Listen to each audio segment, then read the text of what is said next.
We arrived on the Monday, started walking the track. You know, none of it's really marked on the Monday, so, you know, just walk little bits, get a feel for the place, and, you know, just trying to work out where the track goes really, but it's always a difficult task. We end up doing probably 4 or 5 hours walking every day, so, you know, that can weigh you down a little bit, so just trying to plan the walk and see as much as I can. So the prologue's always a bit nerve-wracking for me. You know, I've been on the second and third row before, so I know how much of a task it is to get through. So, you know, if you make a couple of mistakes or have a little crash, it can, you know, you can be in trouble. So a little bit of pressure.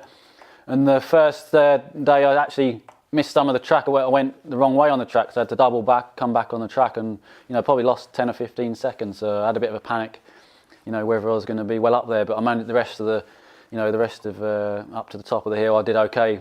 I didn't make too many mistakes, so I ended up mid-pack on the front row, which is, you know, it's fine. Yeah, the start of the main race is probably the most nerve-wracking of all the season. You know, 50 riders on the front row.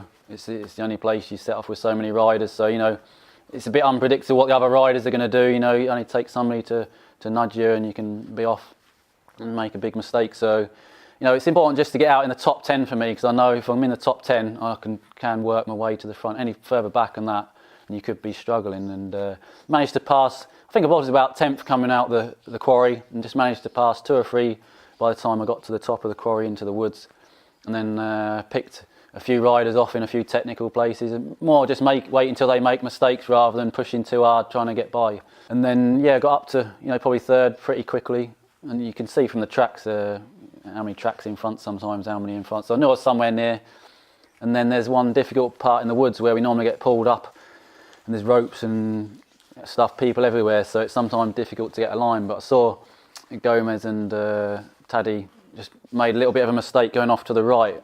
That rain overnight had just made the camber quite slippery, so I picked a different line off to the left. Damo was there to pull me up.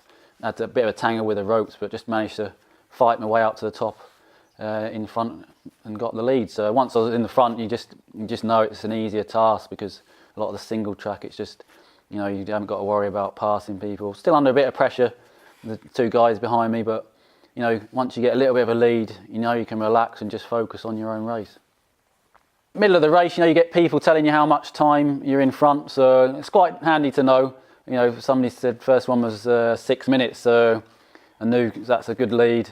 But, you know, you can, if you make a mistake, you can still lose that. So just had to keep pushing and keep concentrating, and it was pretty cool coming into the diner. Managed to pull it even more of a lead, which was really good. I didn't really make any big mistakes. You know, you always drop into a hole, have to fight it a little bit, but nothing major.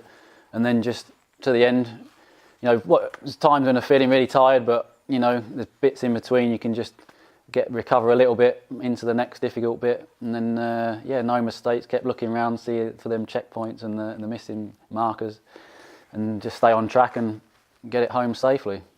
And then coming across the line, you know, it's you're always looking at Carl, see if he's actually waving that flag, because if he starts shaking his head, you know, you're in trouble.